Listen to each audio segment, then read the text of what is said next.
Hey, what's going on, everyone? It's time to talk about some new phones that are coming out. Thanks for joining us today. Obviously, the big thing right now is MWC going on in Barcelona. Wish I was there and I could have a camera right in front of it, but we're going to do the next best thing. We're going to talk about all of what we've seen so far and kind of keep up to date with that as the week progresses. So there's a lot of interesting stuff coming out right now that is great not only for people who are in the phone repair industry, but also everyone else who's a fan of technology, which I think is, just a growing number of the population. So we want to definitely go over some of the new models that we saw released yesterday, and that's going to be from Samsung, Nokia, LG, ZTE, Sony, Huawei bringing out some tablets, but no handsets, at least to my knowledge, as of right now. And I'm keeping up with this as it emerges. So if anyone sees some new stuff, go ahead and throw a link up there or let me know, and we'll definitely talk about that.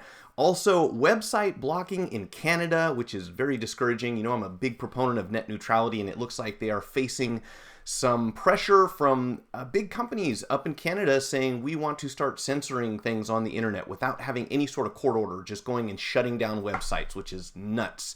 And we've been able to stop that a couple times here, but they keep trying. So it's like a battle, it's an ongoing thing we have to stay on top of if we want to maintain our internet rights. Also, in 5 years, your smartphone will translate your thoughts to text. That's way more than I imagined would happen. And Blackberry says mission accomplished. We'll get to that one right after this. Hey, good to see you. Nate, what's going on? Glad you could join us.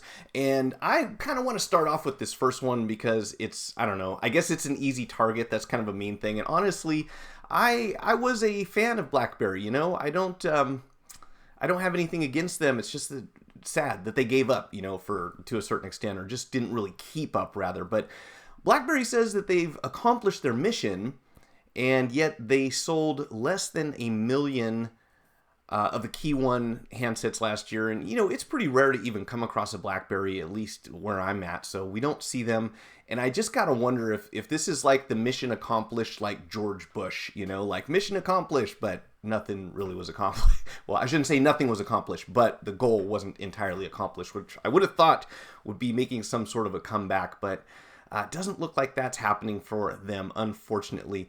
Yeah, exactly. Playlist. Mission accomplished. Race to the go out of business. I don't know. They still maintain that, and I guess it's hard to argue that BlackBerry is way up on the list when it comes to security. That's their big thing, but it doesn't seem like they really have a big enough customer base that's, is concerned about that, I guess. Maybe now when we have all of these government entities telling people not to buy, phones from outside the country, maybe they'll, wait a minute, where's Blackberry? Blackberry's actually still located in Canada, to the best of my knowledge. So that, I don't know if that would work or not, but we've been hearing a lot about advisories saying not to purchase Huawei and ZTE products because they are coming from China-based companies. Whereas, Samsung apparently still gets the okay because they're coming out of South Korea. I don't know if that has something to do with trade or how that works, really. I'm not that big into politics, but I have my suspicions. Anyways, I wanted to bring that one up real quick, just because it's really sad. I like to see competition in the marketplace, and of course, this is going to be one more player that, if they don't do something drastically different in the near future, are not going to be around too much longer. So we may see BlackBerry completely go away. What do we have here? The budget maker bought the rights to sell devices under the BlackBerry brand. That's TCL. It's come to Mobile World Congress 2018 with a positive message, yada, yada. Yeah, I know no one's excited about BlackBerry, so I'm not going to dwell on that one too long. There are more interesting things to talk about, and probably one at the top of the list. Let's come back to that in a minute. One of the things at the top of the list, beyond BlackBerry, I think I want to start with LG, because this is one of the few companies that still kind of has some promise for maybe making something happen, that will get people excited. I certainly hope that's going to be the case. Now, interesting thing, LG has, debuted their LG V30s ThinQ, or however you want to say that, at 2018 MWC, and it is pretty much a relaunch of the V30, but with some minor changes. So, unfortunately, we kind of knew that the flagship wasn't expected until June, so we shouldn't see Judy until then. And however, you really want to see something that's quite different than what's already being done by any particular company that goes to the Mobile World Congress. So what we do see, however, in the LG V30 is 6 gigabytes of RAM, which is a 2 gigabyte improvement over the V30 that launched like 6 months ago, which is also really bizarre, right? You launch a phone and then 6 months later you do something that's very similar, pretty much under the same model number, but with a few changes. That's quite different. But I think that LG is just trying to see where they're at really in the marketplace and what they can do to increase their sales, which is, and hopefully get rid of all those problems that they had with software in the last few models, because that is what they really need to do. You will have your option of a 128 or 256 gigabyte storage model, so that's pretty cool. You know, I think any manufacturer right now that isn't starting out at 128 is going to have a perception from the public that, you know, hey, I'm going to run out of space. And as all of these cameras, you know, videos that people are taking and applications start taking up more and more space, we really need that available space on the phone. And as you probably know, you get a phone that's 16 gigs and probably a good 20% of that is taken up right away by the operating system. And they also recommend that you keep a certain amount of your storage free. You don't want to top it up to where it's almost out of room. And we've seen things in the past where files just start disappearing randomly if you push your phone to the limit when it comes to storage. So you definitely want to be able to have quite a bit to work with, you know, quite a bit of extra space left over. And it doesn't look like there is any external storage on this. And that's another thing with phones, especially as we see the increase in everyone going towards, it's got to be waterproof, you know, it's got to be IP67, it's got to be IP68. Our ability to change out the battery, add memory, all the stuff that we used to be able to do is kind of going away. And, you know, like it or not, that is the future. We are going to see a lot of phones that are just looking towards a self-contained everything. There's nothing you can do to change it out, with rare exception. You know, there are a few out there, and those generally fall more into the budget category of phones. So it doesn't look like LG will. However, they have introduced an AI cam, a camera that identifies objects in order to adjust the camera mode. So apparently the camera on the V30S will try to figure out what it is that you're pointing at. Are you pointing at someone's face? Are you pointing at people standing in a group? Are you pointing at a piece of food? Are you pointing at a piece of furniture? It will attempt to figure out what that object is and then adjust the mode in the camera so that it automatically has the correct lighting and aperture settings for whatever it is that you're trying to photograph. And when it comes to point and shoot, this is one of the things that LG's done pretty well in the past, is to build a great camera in a phone that you don't need to be a photographer to operate. So obviously it doesn't always come with all the options that you want, but it makes it very easy to take good pictures, especially in low light situations. So that is something that is kind of exciting, I'd say. They've got something also called a Q cam. So on the back, we've got dual cameras. You can kind of see in the image here. Let me roll this up a little bit. And this is from Phone Arena. You can see that we've got the dual cameras in the back. One is an AI cam. One is called Q cam, which is designed to search Amazon and Pinterest, and I assume that it will be searching other resources in the future in order to figure out what it is that you have your camera pointed at. So, you know, the obvious idea behind this is that someone will be able to drive sales using this camera. So you walk down the street and you see something you like, you point your camera at it, and a link pops up and says, hey, do you want to buy this? Just click here and it will take you to Amazon or, you know, wherever else that's going to be. Apparently, it's still got a little ways to go, though. It doesn't look like it is 100% effective, and I wouldn't expect it to be. You know, it's going to be pretty difficult to see someone standing wearing a jacket, and you point it at the jacket, and it says, oh, you can go over to this store and buy that, because a lot of styles and a lot of images and a lot of the objects that we encounter every day are quite similar in appearance. So it's really tough to know, you know, for us even to differentiate that. So in order to build in that AI into this Q cam so that it can recognize that stuff, that's going to be tricky, but I assume that it will improve in the future. Let me make sure I've got my volumes down over here.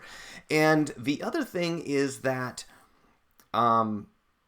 it's not the only phone by any means that is kind of adopting this idea. So I'll move on to a few others here in a second. What's going on? Dave? Ah, that's an easy one to remember. So yeah, LG really trying, I think, to recover after some difficulties that they had with the previous G models, and obviously dropping the G completely. So there won't be a G7. As we know, the next flagship phone is going to be codenamed Judy. I'm sure they will have a different type of number or model number assigned to it, so we can say V something or other. Probably not V, but definitely not G. But we won't really know that for a while at least. As far as LG V30S goes, that's most of what we know. You know, there are some other details, and I will, by the way, link all of the information that I'm using in this video down there in the video description once this finishes. So if you want to check out these documents and the videos that are available for them, you can certainly do so. There's some cool stuff out there. Everything you mentioned with the AI will force people away from it. Arthur, I would say with me, yes, I agree with you completely. So I'm sure that it depends on the person. And this is one of the topics that we discuss here quite often. And that is kind of the future of AI and technology when it comes to privacy and security and other issues. And I'm with you. You know, when I know that my phone can identify things by pointing a camera at it and it can turn on the microphone to track my browsing habits and all this kind of stuff, to me, that kind of creeps me out. But I think there's at least an equal number of people in the world who find that stuff useful, and maybe at an age where they're not accustomed to that not being a thing. So it's not really like, hey, there's this new stuff that you should be scared of. It's kind of like, oh, my phone can do this, and phones have been around forever, and they've been doing things that we never would have imagined. I would never imagined that they would, 30 years ago or so. But I guess that remains to be seen. That may be a big turnoff to a lot of people. That is entirely possible. Probably a lot of what goes on in the world and politics, I think, might have some influence over answering that question. But here we go. I gotta bring this out. This is one of the greatest, funniest things, and at the same time, brings a lot of questions to my mind involving Nokia, a company that we don't hear a whole lot about here in the US, and unfortunately won't be able to get any of these phones. I'm going to tell you up front. I'm not going to leave this for the end.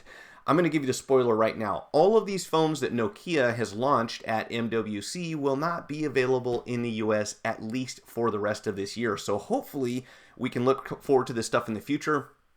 I was and have been a huge fan of Nokia, and if you don't know their history, back when cell phones really, handheld phones became a big thing back in the late 90s, Motorola was at the top for quite a while, and Nokia was one of the fastest growing phone manufacturers, and they eventually overtook Motorola as being one of the biggest producers of handsets, and most of us kind of are familiar with the history of being very durable. That's the one thing about Nokia's.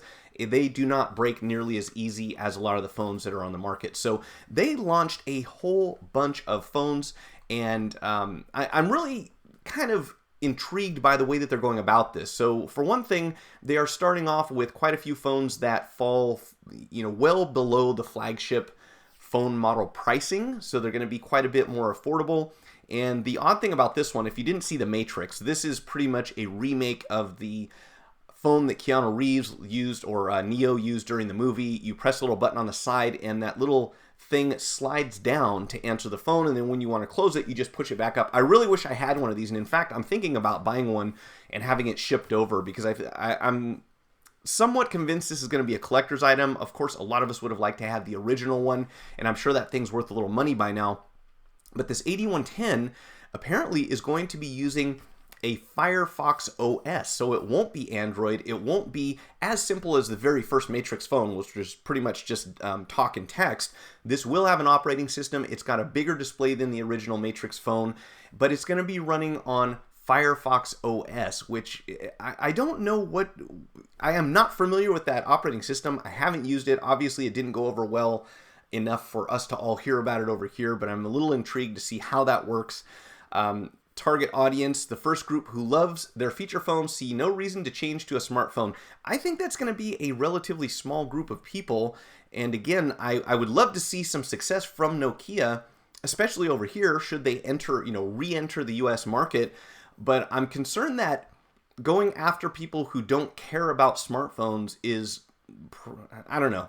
I can't see a world where people just continue to say, yeah, I never want to get a smartphone. It seems like ultimately there's some point in time where you say, yeah, I see a use for this in my life and I want to have this. And personally, how many people do you know that don't want a smartphone? There might be a very small niche group of people who shouldn't have a smartphone or, just want to make emergency calls or something like that. But for the most part, I'm really questioning their target audience. Now, the good side of this, of course, is that it comes with a super low price tag. This thing is going to be 79 euros. So Definitely in the affordable range, especially if you wanted to buy this as a collector's item. Pretty cool, but obviously not the only phone that they've launched. They have also the Nokia 1, which comes with Oreo out of the box. We've got the Nokia 6, which also generated some excitement using Zeiss optics, so going to have a great camera. And this is one of the things that I miss about my old Nokia is they use the Carl Zeiss lens, and as you know, that is kind of the standard when it comes to photography. Taking amazing pictures despite a smaller number of megapixels. It's amazing that if you take two cameras with the same number of megapixels, and obviously there are many factors that go into this, having a great lens definitely makes a difference. So that is certainly something to brag about if you build it into your phone. The Nokia 6 will also have facial recognition, so you just hold the phone up to your face and it unlocks. And this is one of the things that, you know, like you said, Arthur, that I thought would kind of, drive people away from phones. But in fact, at least when it comes to a company like Apple, people are quickly adopting this. They like using it. They have fun with it. I'm not speaking for everyone, but quite a few people are okay with that. So for whatever it's worth. Now, it will be running a Snapdragon 630. It has wireless charge. I'm talking about the Nokia 6 here. It's got wireless charging built into it, which is great. I think every phone should have wireless charging now. And in fact, I just demoed a wireless charger. Hold on a second. Let me grab this real quick. This was kind of a drag. I want to bring this up just momentarily. I got this wireless charging cradle. You've seen these before. They go in your car. You know, they stick on the windshield. You set your phone right in here. Pop this thing open.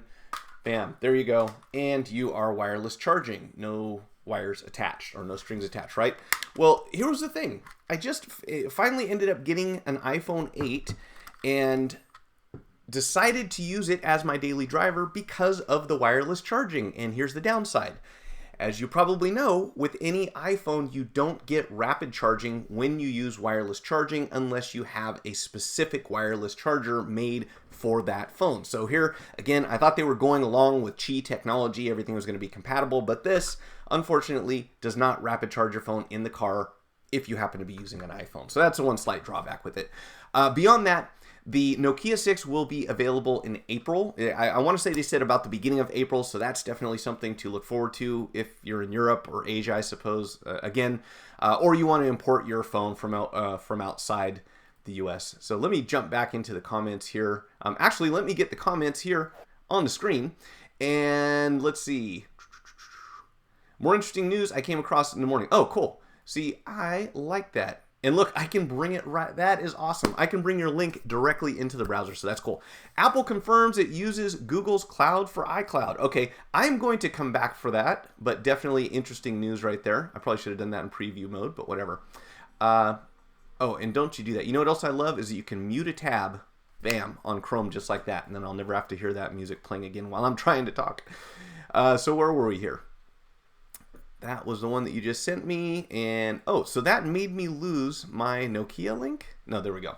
Okay, so last thing here on Nokia, of course, is that, last two things actually, we have the Nokia 7 Plus launching. It is going to be 399 euros, featuring a 6-inch screen, dual rear cameras, one of them being a telephoto lens, so you can get those really cool images. And here's an interesting thing, and I think I saw this reference before, but in Europe, and why are we showing this thing? My bad, guys. I've actually got last week's thing on here.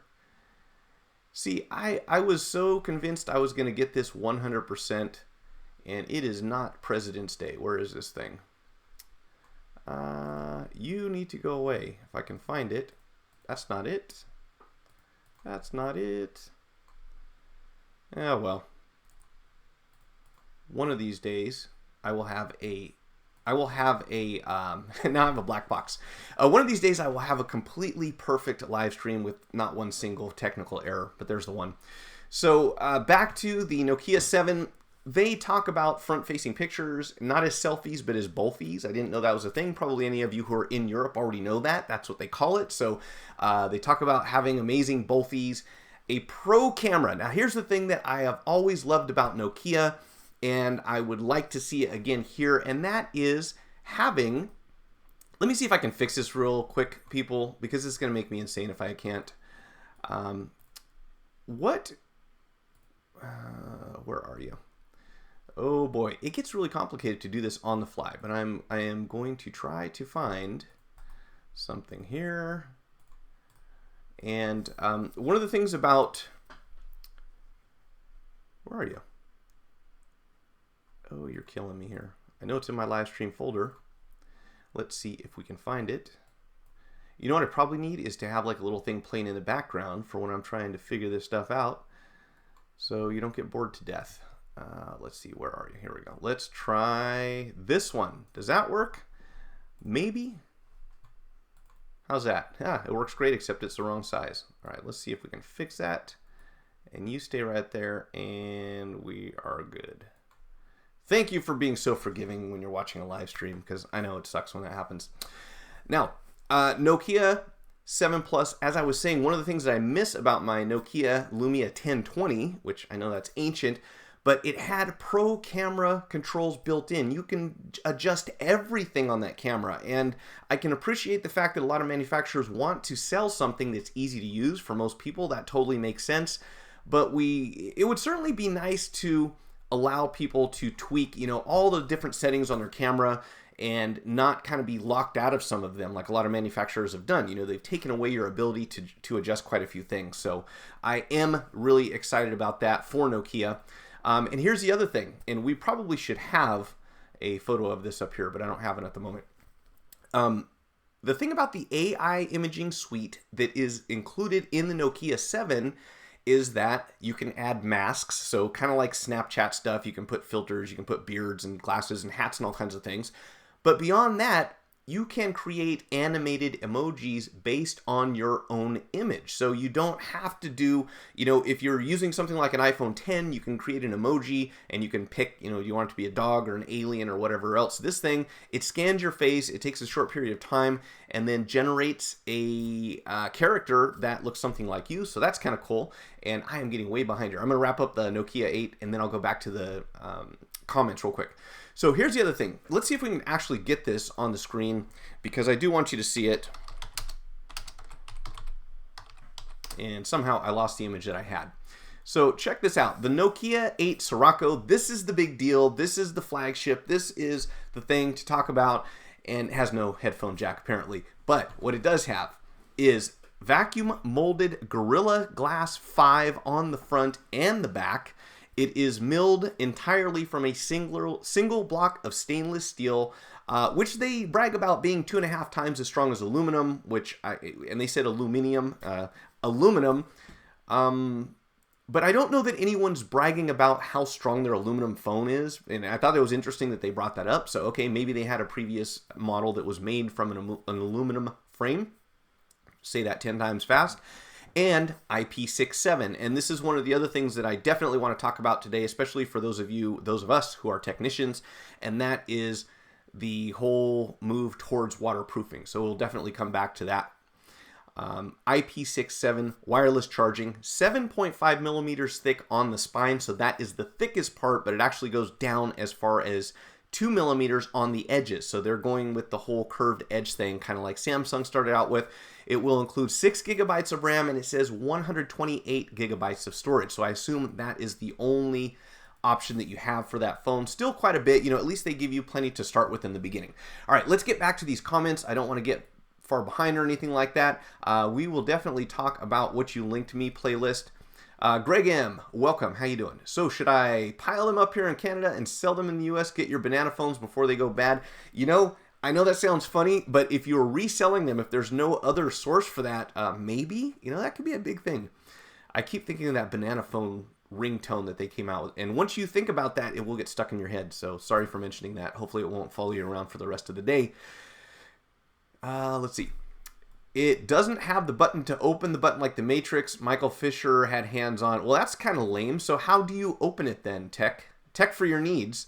I was not aware of that. So how do you open the thing? Does it have a different kind of mechanism to open it? I know 3 people that I have lunch with regularly that do not have smartphones, aka feature phones, and one that does not even have a cell phone. Wow. Okay. Cool. One of these feature phone users turns off his cell phone while he's out, since he says it is only for him doing outbound calls. Heaven forbid if his wife or other families has to contact him. That's a funny conversation also, which I have with quite a few people. And I will say that maybe, people always tell me, if you don't have kids, you don't understand. Okay, so I do not have children. My girlfriend has a child. We have a child in the house a lot of the time. But still, I do not have children. And I have always put my phone into sleep mode when I go to bed, because my logic has always been that if there's an emergency, I'm not the person you should be calling. I'm not a firefighter. I'm not a paramedic. If your house is burning down, don't dial my number. So anything I think that most people would need to get a hold of me for can wait till the next day. And usually the reaction that I get from most people is, well, if you had kids, you'd understand. If something happens to your kid, you want to know right away. And I can get that, And in fact, if you had someone who was waiting to deliver a baby, or you had someone in the hospital, or someone else who had a medical emergency where you were kind of on call to be the person that responds to that, I totally get that. And of course, if something happened to one of your friends or family members, you want to know about it immediately. At the same time, I wonder if that happens often enough that I should leave my phone on, so that every time I get a spam email or any phone call, because now I'm getting spam phone calls. I got like 4 spam phone calls today. I wonder if it's worth it to leave your phone on, knowing that people can start ringing you in the middle of the night like that. I don't know if the trade-off is there. It may be in some cases. So that's just my opinion. Sounds like a good... Oh, you guys are talking to... Yeah. The chat is having a conversation right now for anyone listening to the podcast regarding having your phone at lunch. And Playlist said, sounds like a good lunch, Greg. People actually talking to each other instead of being on Instagram or Facebook while half listening, which we know that is a thing that happens more often than most of us would like, unfortunately. All right, so let's move on here.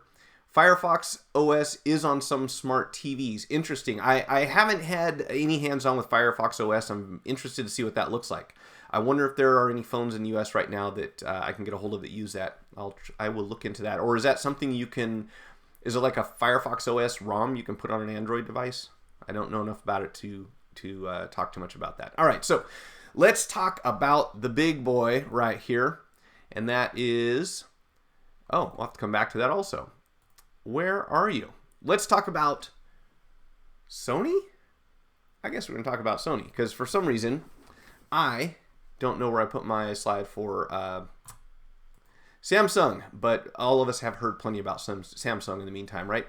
Speaking of spam phone calls, I got a couple of minutes ago about Revenue Canada having an arrest warrant out for me. Oh, that's nice. And all you have to do is go to your local, I don't know if you guys have Walmart, but go to your local drugstore and pick up a green dot credit card so you can pay them, I imagine. That one's always fun. There's a YouTube channel that does 24/7 spam. What's the word I would call it? They troll these spam callers. So the people that call your phone and say there's a virus on your computer, this is Microsoft, and they have a very heavy accent and try to get you to pay them to install antivirus on your computer. Well, there's a YouTube channel that calls these numbers back 24 hours a day, and you get to listen to them troll the guys on the other line and waste as much of their time as they possibly can, which is quite entertaining for a while. Research is showing that people with less social media interaction are happier. They're probably more mentally stable also, I venture to say. But there are some interesting studies about the effects of social media, smartphones, being connected to technology and staring at a screen all day. And I'll certainly say that working as a tech, when you're dealing with machines 8 hours a day, you almost have to put on your people face, before you interact with the public. It's a different kind of thing. People don't respond the way that machines do. So you certainly can't treat them the same. And I think that a lot of people kind of fall into that habit of dealing with the computer, dealing with the phone, dealing with tools, dealing with electronics. And then when you talk to someone, your mind's still kind of in that mode where you press button A and you get response B, and you have to adjust for that. It's a weird thing. So watch live as Sony unveils its answer to the Galaxy S9, and I actually did have some Sony stuff on here. Let's see. We have, Sony has introduced their Xperia Touch Projector, which is a trip. This is almost like watching, if you remember Minority Report a long time ago, there was this movie where these guys were just putting their hands in the air and there was almost like a hologram in the air, and they would push buttons and move things around. Well, you have to watch this video. Sony has a touch projector that projects an image down onto the surface of your table, your wall, whatever it is that you're sitting next to, and you can interface with that projection with your fingertips. So you can actually type on a virtual keyboard. You can use a touch screen, but it's a touch projection. So that's pretty wild. And funny thing is, I got to tell you, the first time I ever saw this teased as a concept was seriously back in about 1996, where they were talking about the next, whatever phone it was coming out with was going to have that. And then we've been seeing little leaks and sneak previews and concept ideas from iPhone and or Apple and Samsung, where they're saying they're going to have this. Well, Sony has actually done it. They've got a projector built into, or they have a touch projector that puts an image on a wall, on a table, probably on you if you want to, and you can actually interact with those things with buttons. So that is pretty cool. They are also talking about the Xperia XZ Premium launching in late spring. It will be running Android. The camera will have, similar to the Galaxy S9, which we'll get into in a minute, 960 frames per second, which allows you to shoot super slow motion video, and it's incredible. You really have to watch the video. Unfortunately, I can't play these back here during the stream, but really cool, like high definition stuff. It's amazing how close consumers are getting to the point where they can create something that looks like it came out of a Hollywood studio. So that's pretty cool. Another company that I would really like to see get back in big time in the US. I'm not sure that they're really concentrating on this market. I think they're doing a lot more in Asia and Europe and other parts of the world, but it would be cool to see Sony come back here and, give these other companies some competition.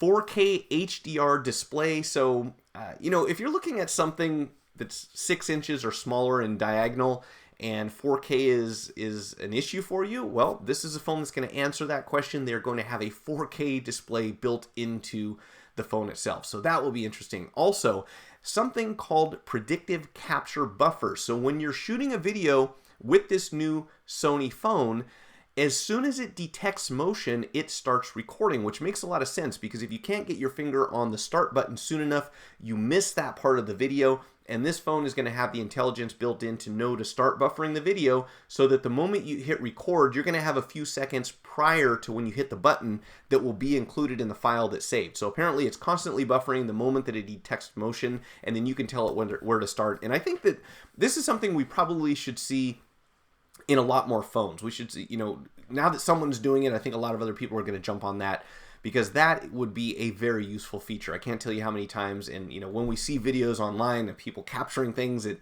they didn't expect to happen, a lot of times you miss the beginning of it. So as long as the camera's open, I guess, it starts recording right away. You still have to pull it out of your pocket, right, before you get started. Research is showing that people with less, we said that already, Mike, social media making people very antisocial. Isn't that funny how that works? The irony, but it is true. And I did a video about this recently, and I probably should do a second one, because the original one was kind of focused on parents and what they should be concerned about their kids doing on the internet. But I think there should be an adult version of what we should watch out for, and what we should expect from our peers, and what science has observed happening in people, for those who believe in science. What happens to human behavior when we stick a phone in front of our face all day long, and it kind of becomes a habit to pull your phone out of your pocket and check it, and you get anxiety when you don't get an Instagram like or a Facebook message or something like that. And then when you get your news on Facebook, that's a whole nother can of worms, whole nother set of problems that we don't need. Now, Huawei was one of the ones that I also wanted to mention. They have introduced several different MediaPad M5 tablets. I don't want to go into great detail on that. They do have something interesting called the M Pen, so that it allows you to do some really cool stuff when you're using a tablet. You can actually take the pen and put it sideways and kind of do things that would be more artistic. Instead of just writing with the tip of the pen, you can get a wider part of it. I'm sure you can smudge things and do all sorts of stuff to be creative there. But interestingly, no new handsets from Huawei launched at MWC, at least as of now. We also have the ZTE Blade V9 and V9 Vita, which I wanted to mention, because while they are less of a premium phone, they're certainly giving you a large display, which is something that a lot of people are looking for in a phone. So we've got Android Oreo 8.1 out of the box, 18.9, which is 2-to-1, right? Isn't that just 2-to-1 display? I wonder why they call it 18.9. And lower light improved cameras. So this is the big thing also, that one of the shortcomings in, historically speaking, for phones is trying to shoot anything in low light And my understanding is that has to do with the aperture on the camera lens. If it can't open up wide enough, you can't allow enough light in when you're in a low lit situation. And at the same time, when you have the aperture adjusted to where it's really wide, then you're more susceptible to noise coming in. So you get static and grainy images and stuff like that. So apparently there's a fine line. If you're a photographer, you probably know much more about that than I do. But let's see. What are they saying about that? The overall feel and specs are better. And the Blade V9 has a 5.7 18:9 display that comes closer to what premium phones offer in size to screen ratio. And ZTE has, for the last couple of years, been a good alternative for someone who doesn't want to spend a lot of money on a phone, but they do want to get that big display that is so popular nowadays.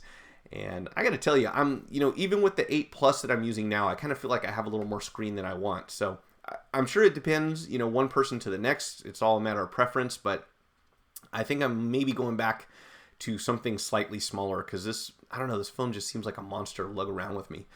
All right, so there was something else that someone had linked to me. And also, did I miss a phone here? I did miss a phone. We were going to talk about the Galaxy S9. I know everyone's heard about the S9. Also, rumor of Apple launching an SE2 at MWC, which would be a new thing because Apple typically doesn't do this kind of stuff. They have their own press conferences and their own press releases and their own set of leaks, which what I love is for everyone to stop saying leaks because nothing leaks. I mean, very rarely does anything leak, but yet we have leaks all the time. So we get to hear about this new stuff. So as far as the S9 and the S9 Plus, well, what do we need to know? I actually had some information up here. Let me go back to it. We are going to be looking at 2 versions. One will be a 5.8-inch screen, the other a 6.2. They should be available March 9th. You can also pre-order them if you want to from the Samsung website if you don't want to wait until March to pick yours up. I don't know that means you'll get it any sooner. Maybe you get it delivered on release day. It has something called the Smart Things app. So this is one of the features that they were really talking a lot about at MWC, and that is being able to use your phone to interact with your IoT devices and other things that are installed in your phone, your smart refrigerator, your washing machine, anything else that interacts with that. So there's a Smart Things app, and it's built to control all of these smart devices. So again, if you want to go back to debating about how connected we want to be, this thing, I see the advantages. You're away from home. If you've got a Ring door lock system or, any number of other devices where you want to secure your home, you want to turn on lights, maybe you guaranteed if there's not already, there will be a pet feeder of some sort so that you hit a button on your phone and it dispenses some food to your dog while you're out of town. This is all cool stuff. At the same time, if anyone didn't catch the live stream last Thursday, I encourage you to go back and check that out. We had a talk about, let me see if I can find the link here real quick. Let me see if I can find it. So we were talking about, actually I'll get that up later.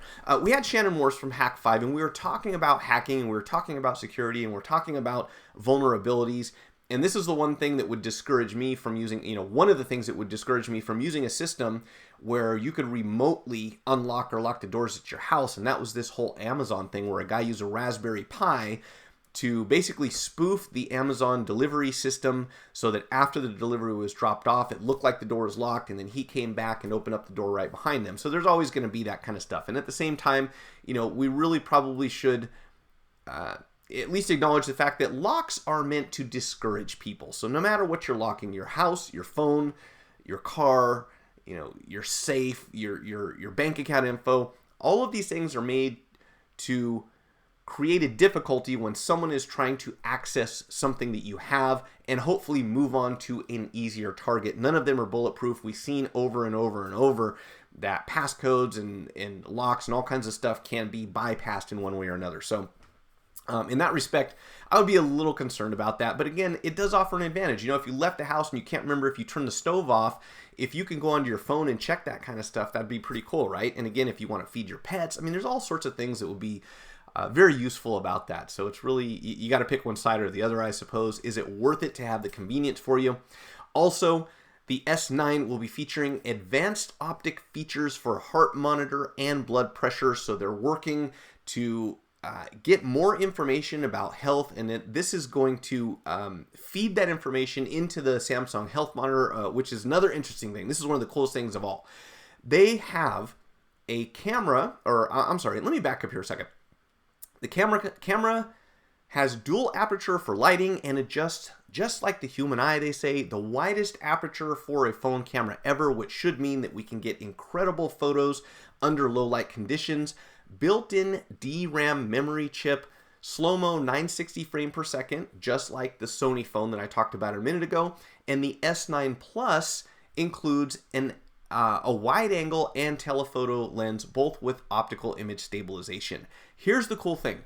This camera supposedly will be able to identify foods and log them into the Samsung Health app. So not only can you monitor your heart rate and your blood pressure by putting your finger on the button, which is going to be located on the back, of course, but you take a picture of what you're going to have for lunch and it automatically determines the caloric intake, the level of fats, the salt content, and so forth, and enters that into your health app. So if you're concerned with keeping up with what you're eating, this sounds like it's going to be a really easy way to do it.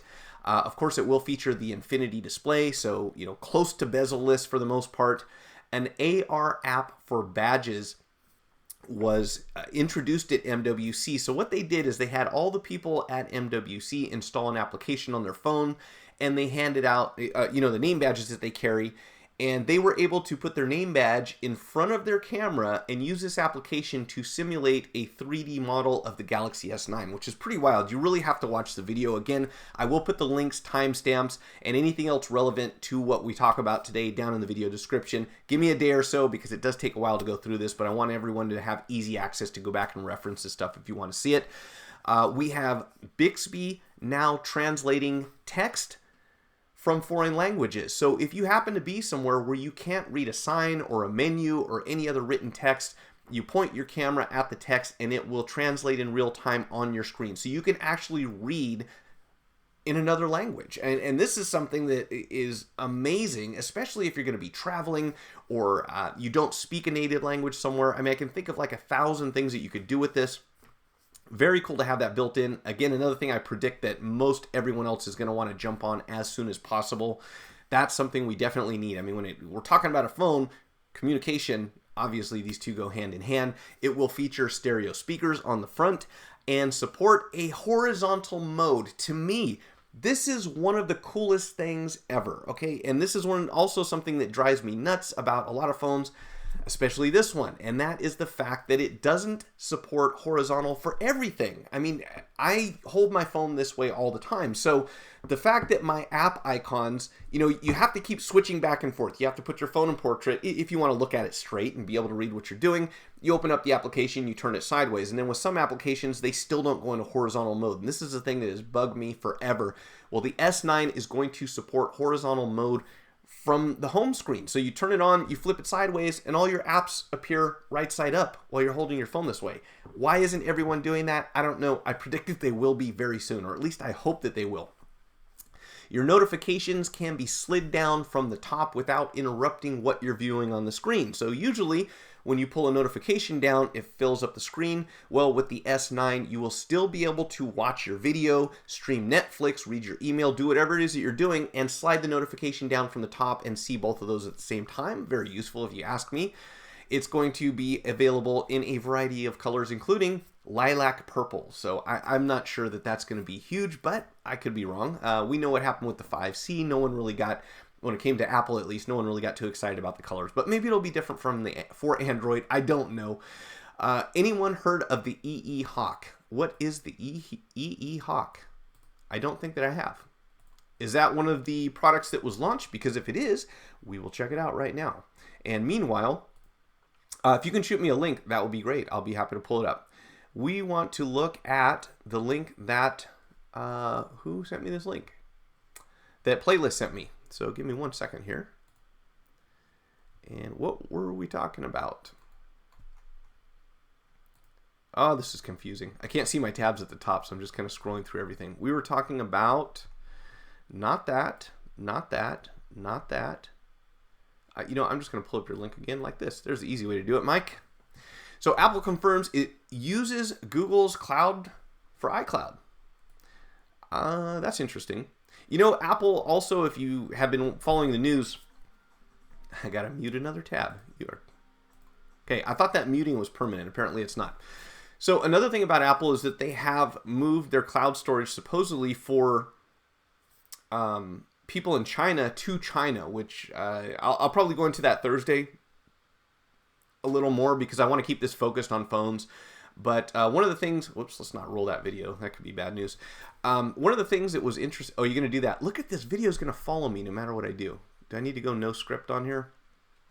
So anyways, Apple is apparently going to move or has moved their cloud storage, which is interesting if they're using Google, to China, which has caused some security concerns. And this is one of the things where when I get into this Canada thing also, I think it's important for everyone, no matter where you live in the world. You know, a long time ago, we had this thing called the domino effect, and that was one of the reasons that they discussed about the U.S. entering the Korean War. And that's just one example. So there's this idea that if the rest of the world is doing something, then we should be concerned about that, because if more and more nations do the same thing, eventually everyone does. And that's kind of the way that it works. So if we have privacy concerns in China and we have censorship concerns in Canada, everyone should worry about that. If we have net neutrality concerns in the US, everyone in the world should be concerned about this, because, you know, a lot of other countries tend to follow suit when one country, especially, you know, a country that's considered a superpower or has a huge population, and that could be the US, it could be Russia, China,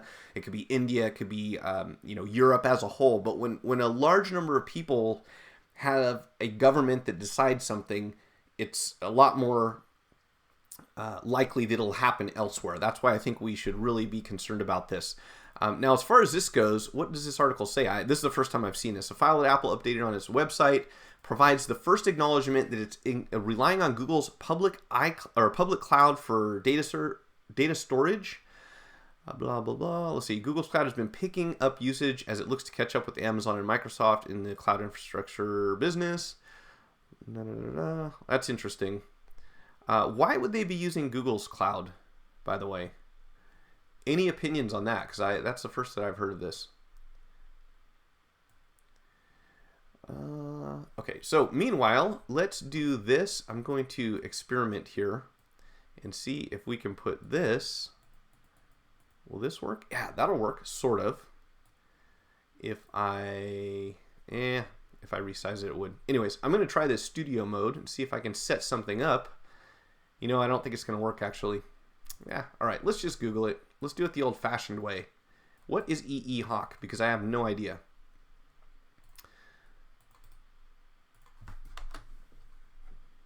Oh, actually, this does kind of work. Ah, interesting. Okay, I think I figured out the EE Hawk is on Tech Radar. Let's bring this back like that. Okay. Oh, so this is a phone. I have not heard of this. Price and availability, $149.99. That's in pounds. And pay as you go, only on EE. I have not heard of this at all. Techno Radfish. Do you know anything about the EE Hawk? Do you have an EE Hawk? I haven't heard about this. So, interesting. And the doorbell rings. And the dog starts barking. Sorry about that, guys. Hopefully that'll go away soon. Okay, so last thing on my list that I did want to touch on, which I was kind of leading up to recently, I got something in my Twitter feed. And this is from unfairplay.ca if you want to check it out. And they're talking about large corporations. In particular, I want to say it was Bell, somewhere around here. But they are trying to censor the internet in Canada without any sort of court order. So we had this SOPA thing a couple years ago where they wanted to be able to just point a finger and say, hey, take that website down because it has pirated content on it. And without doing any research and finding out what's going on, you're kind of just presumed guilty until proven innocent. And if you can shut down a small company or person's website just by making an accusation, that is a pretty serious thing. And obviously it leads to many concerns as far as censorship goes, you know, to name one of the few. And what they're suggesting is that you contact these organizations. I'm not in Canada, so they're probably not going to listen to a lot of what I say. But if you are, there's a list of organizations that you can contact and suggest that they withdraw from Fair Play, which apparently is part of this organization that is asking CRTC to create a government-backed censorship committee that would force Canada's ISPs to block websites accused of piracy without oversight. This is a crazy thing, and this keeps coming up. You can't just say, hey, I'm going to accuse someone of a crime and shut them down. There's some, number of things wrong with that they're apparent on the surface. So this is nuts. And the sad thing is that if you have money and you can lobby, a lot of times you can get your agenda pushed through whether or not it's fair, and regardless of the long-term implications. And then sometimes people have to come back later on and try to get it overturned. So this is really discouraging, being so close to home. And let's see, take a second to file. Yeah, so I would recommend anyone who is in Canada, check out this website. It's unfairplay.ca. And also, I had meant to pull up something that I wanted to show you guys. I might actually save that till Thursday also. And by the way, I cannot announce Thursday's guest. This has been a super busy week, and I haven't got commitment yet. So we will definitely have a live stream 6 p.m. Thursday evening. Not sure who's going to be the guest. Might have to just keep that a mystery for the time being. I will certainly be here. I don't know who else will. But definitely check out last week's stream. I learned quite a bit about hacking and the hacking world, and I thought that was just an amazing conversation. Shannon Moore's from Hack5. They also have a channel on YouTube. Highly recommend you check that one out. Let's shut this back off there. There we go. And, oh, look, it's still bleeding over. Boy, Mike, what if we do that? There we go. All right, so let's go over to the comments and see if we have any questions we can answer and anything we can talk about for the last few minutes. And Greg M, yep, Bell Canada, and apparently they wanted employees to go to a website and cast a pro vote for this. Michael Geist has several posts on his website. Okay, I hope that it's not possible for an employer to, first of all, to require you to cast any kind of vote, and secondly, they certainly shouldn't be able to observe whether you do or not. There's a reason why we have curtains. At least as far as I know, we have curtains on, ballot boxes or voting booths here. When you go into a voting booth, you pull the curtain, and nowadays it's not as common as it used to be. Had a little too much coffee today. But way back when, people would not talk about who they voted for. That used to be considered kind of in poor taste to ask someone, who are you voting for? Or to tell them who you're voting for. But that's kind of seems to have gone away, and that's cool. If you want to talk about it, if you want to be public about it, that's great. But if your employer is going to take a look at your voting record or try to influence who you're voting for or what measures you're for or against because it's good for the company, man, that's borderline scary, I'd say, at the very least. FYI, Bell Canada is an ISP here, owns one of the major TV networks, and is a cellular service. Yeah, so Bell Canada, obviously pretty huge.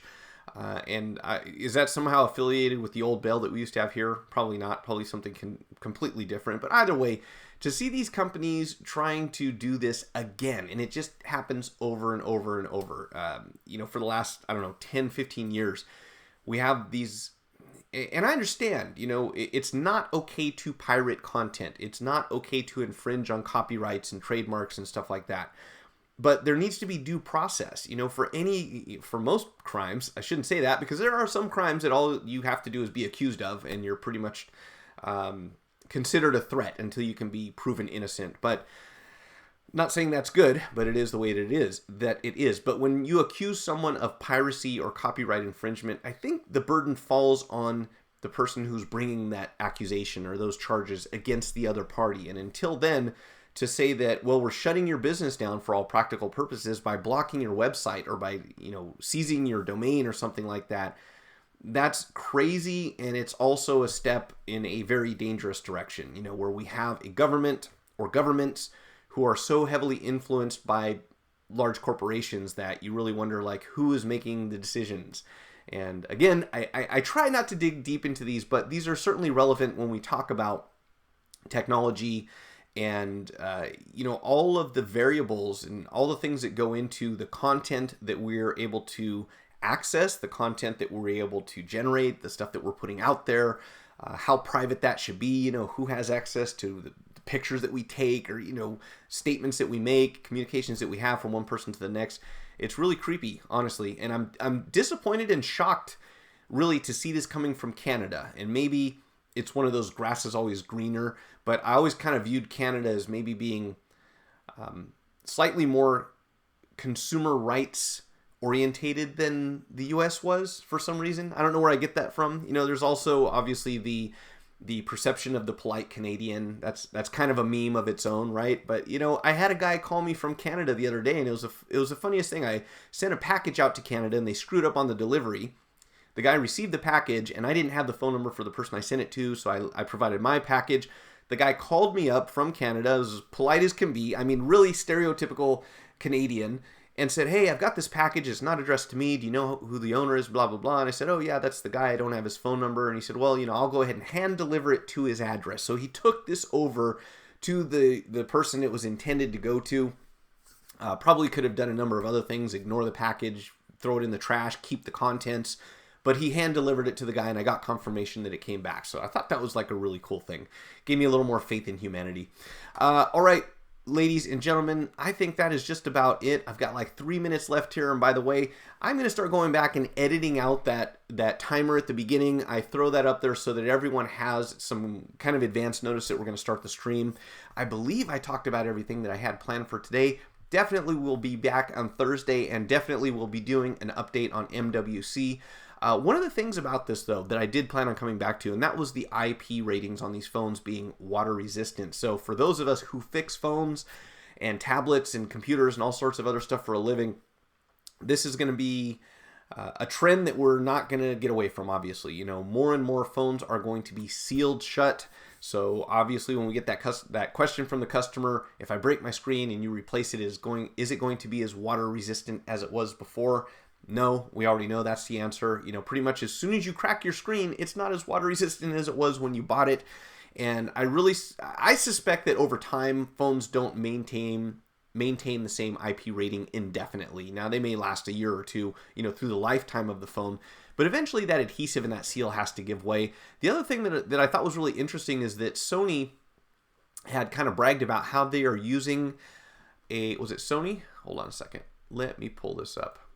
No, it wasn't Sony. It was Nokia. Let me go back. So Nokia had talked about using vacuum molded Gorilla Glass 5. So I assume that somehow that means when the phone is manufactured, it has a vacuum created to seal the Gorilla Glass onto the front and back of the phone. I may be completely wrong on this.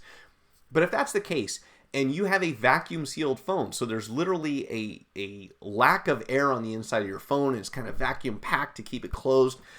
Sounds like a great move for water resistance. And at the same time, if and when your phone ends up underwater, we know that there's a limit to how far the thing can go, right? After like 2.5, 3 feet, you start getting to the point where you can't leave your phone underwater indefinitely, even if it is water resistant. So there are exceptions to that rule, but for the most part, when they do these IP ratings tests to determine how water resistant your phone is, they generally don't go any further than 3 feet under. So I'm wondering, if you take a phone that's water resistant and vacuum packed, what you have is the force of the pressure, the water pressure from the outside, because water obviously gets much heavier the deeper you go, but you've also got a vacuum on the inside of the phone that will be kind of pulling towards the water coming into the phone.